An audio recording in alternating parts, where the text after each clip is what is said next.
मेरे प्यारे देशवासियों, पिछले तारतम्य में आज मैं आपसे थोड़ा सा नोटबंदी, जिसको अंग्रेजी में डीमोनेटाइजेशन कहते हैं, नोटबंदी पर थोड़ा सा वार्ता करना चाहूँगा, थोड़ा प्रकाश डालना चाहता हूँ। कितनी हास्यास्पद स्थिति थी वो और क्या परिणाम हुआ उसका। देखिए, नोटबंदी एक नीतिगत प्रश्न था। नीतिगत प्रश्न, पॉलिसी डिसीजन, पॉलिसी मैटर राज्य का, देश के लिए। लेकिन जब नोटबंदी हुई,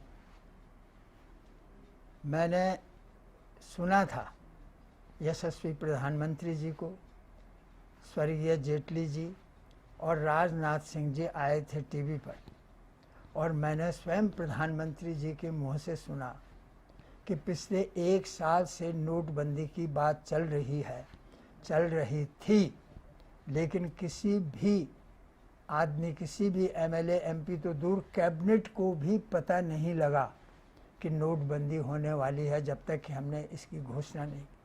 कैबिनेट को भी पता नहीं लगा। तो आखिर ये डिसीजन किसने लिया? ये बहुत बड़ा प्रश्न है जिस पर कि हमारे यहाँ की न्यायपालिका फेल हो गई, जिसको डिसाइड करने में। उन्होंने कहा कि कैबिनेट को भी, वैसे मैंने पहले अपने पूर्व के जो मेरे वीडियो हैं उसमें मैं कह चुका कि इस देश के संविधान में कैबिनेट का कोई प्राविधान नहीं है, मंत्रिमंडल का प्राविधान है। और यहाँ पे कलेक्टिव रिस्पॉन्सिबिलिटी मंत्रिमंडल की टूवर्ड्स राज्यों में विधानमंडल माने विधानसभा और विधान परिषद, और केंद्र में लोकसभा और राज्यसभा के प्रति है। दे आर कलेक्टिवली, सामूहिक जिम्मेदारी, सामूहिक उत्तरदायित्व है मंत्रिमंडल का। लेकिन इतना बड़ा नीतिगत प्रश्न नोटबंदी का, डीमोनेटाइजेशन का किसने लिया?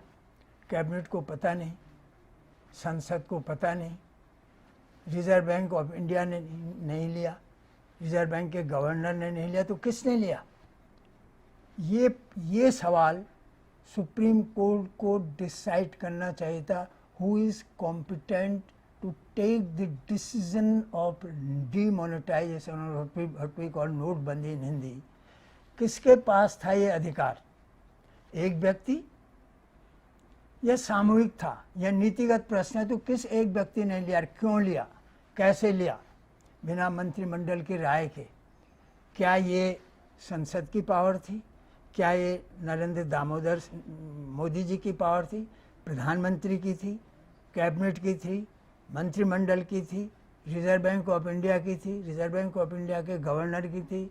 रिजर्व बैंक ऑफ इंडिया के बोर्ड ऑफ गवर्नर्स की थी? किसको लेना चाहिए था कानूनी रूप से या संवैधानिक रूप से? तो मैं नहीं कह सकता कि संविधान में ये व्यवस्था नहीं है। संविधान में तो नीति की बातें हैं और मंत्रिमंडल की स्थिति। तजुब ये है, अफसोस यह है कि हमारे देश के राष्ट्रपति ने अपने अधिकारों का प्रयोग नहीं किया, अन्यथा उनके पास ये शक्ति है धारा 74 में, धारा 74 संविधान के, कि वो प्रधानमंत्री से कहे, अगर उनको ये सेटिस्फैक्शन हो जाए, ये विश्वास हो जाए कि किसी विषय पर, किसी नीति पर किसी मंत्री ने जो डिसीजन लिया उस पर मंत्रिमंडल की राय नहीं ली गई है, तो उनसे ये कहें कि मंत्रिमंडल की राय लो। बिना मंत्रिमंडल की राय के वो उसको रिजेक्ट कर सकते हैं, मना कर सकते हैं, उस नीतिगत प्रश्न को इम्प्लीमेंट करने से रोक सकते हैं। लेकिन उन्होंने नहीं किया, तो सब फेल हो गए। यहाँ तक कि हमारे देश की टॉप जुडिशरी फेल हो गई। और तजुब ये है कि जिस दिन ये नए नोट लाए उसके तीसरे दिन से फर्जी नोट बनने चालू हो गए थे, और आज इस देश में उतना ही काला धन हो गया है जितना कि नोटबंदी से पहले था। और प्रश्न ये है कि इतना काला धन, करीब करीब 70 लाख करोड़ रुपए आज भी है, 70-80 लाख करोड़ रुपए तब भी था, तो वो कैसे कैश हुआ, कैसे सफ़ेद हुआ? मठ मंदिर, जोगी बाबा, जितने ये सन्यासी वो हैं, जितने कैपिटलिस्ट हैं, जितने ऑफिसर्स हैं, जितने ब्यूरोक्रेसी के लोग हैं, एमएलए से लेकर के राष्ट्रपति तक हैं, चपरासी से लेकर के चीफ सेक्रेटरी तक, कैबिनेट सेक्रेटरी तक, करोड़ों रुपए। और हर राज्य में पहले तो बिहार को ही बदनाम किया गया था, बदनाम नहीं, वो बदनामी था, वहाँ भ्रष्टाचार चरम सीमा पे था। लेकिन आज हर राज्य बिहार से 10 कदम आगे है, 10 गुना आगे है।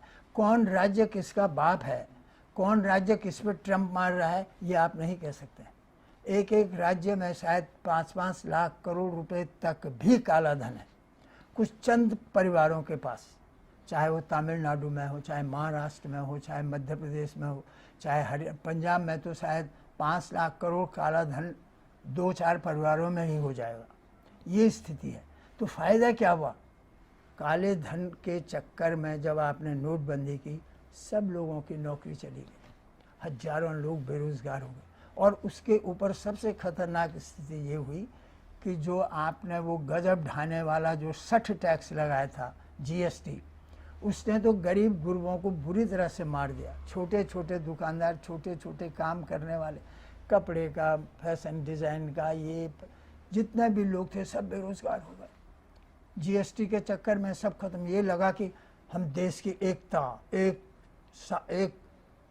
झंडा, एक राष्ट्रगान, एक टैक्स, और वो टैक्स इतना बड़ा वज्रपात साबित हुआ कि आज तक लोग उभर नहीं पाए। मैंने देखा है आज बेरोजगारी की वो स्थिति है, जनसंख्या जिस तरह से बढ़ रही है, और शिक्षा का उद्देश्य केवल नौकरी रह गया है, तो ये कभी भी ये नौकरी मिल नहीं पाएगी जिस तरह से जनसंख्या बढ़ रही है। और अगर शिक्षा केवल नौकरी के लिए रहेगी तो स्थिति ये आएगी कि आज हमने देखा, जब आज से 4 साल पहले, नोटबंदी से पहले, जहाँ 2 दुकानें थी सब्जी की, आज मैं 10 दुकानें देख रहा हूँ 1 किलोमीटर के अंदर।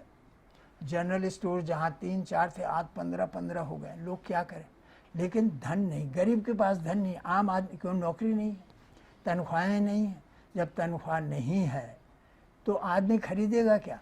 नहीं तो इस देश में इतने बड़े मार्केट थे, बच्चों का, बच्चियों का, युवाओं का, युवतियों का, स्टूडेंट्स का,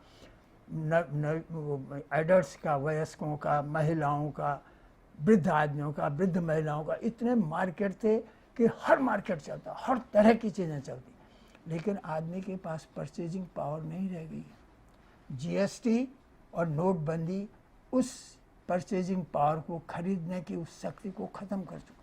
दुकानें खुल रही हैं लेकिन 10 पैसे की बिक्री हो रही है, 50 रुपए की, 100 रुपए की बिक्री हो रही है। क्या करेंगे लोग? कहाँ से आएगा ये? नौकरी मिल नहीं रही है, मार्केट चल नहीं रहे हैं, तो आखिर हम जा कहाँ रहे हैं? किस उद्देश्य से नोटबंदी की गई? और क्यों नहीं हमारे देश की जुडिशरी ने ये डिसाइड किया? और उस आदमी पे कम से कम 500 करोड़ रुपए फाइन होना चाहिए। जब तक ऐसा नहीं होगा, हमने देखा जयललिता का केस हुआ था, आज तक किसी की रिकवरी नहीं हुई भ्रष्टाचारी। जयललिता पे पहली दफ़े हमने 100 करोड़ रुपए सुना था फाइन हुआ था, लेकिन रिकवरी 1 पैसे की नहीं हुई। आप 10 रुपये फाइन करते हो, 5 रुपये फाइन करते हो, 25 रुपये फाइन करते हो, इतना अपराध करते हैं, 2 लाख रुपए का मुचलका दे देते हो, बहुत तो 5 लाख रुपए का कर दिया, 3000 रुपये फाइन लगा दिया।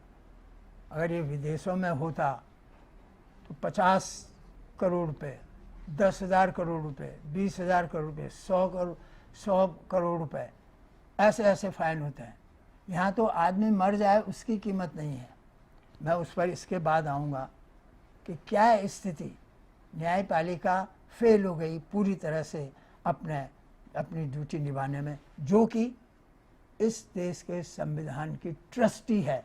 उन्होंने ट्रस्टी का फर्ज नहीं निभाया और नोटबंदी हुई, देश बर्बाद हो गया। और ये डिसाइड नहीं हुआ फिर भी कि कौन कॉम्पिटेंट है, किसको ये अधिकार था नोटबंदी करने का। मुझे उम्मीद है अब तो ये कुछ नहीं होगा, लेकिन मैं देश की जनता को केवल इससे सजग कर रहा हूँ कि वो स्थिति ना आए जो कभी जॉर्जिया में शिवरनाथ के खिलाफ हो गई थी, और अभी सबको याद है श्रीलंका में हो गई थी, पाकिस्तान में हो गई थी। वो इस देश में न हो, इसके लिए हमें अब बहुत सतर्क और सचेत रहने की आवश्यकता है। इसी के साथ बहुत बहुत धन्यवाद।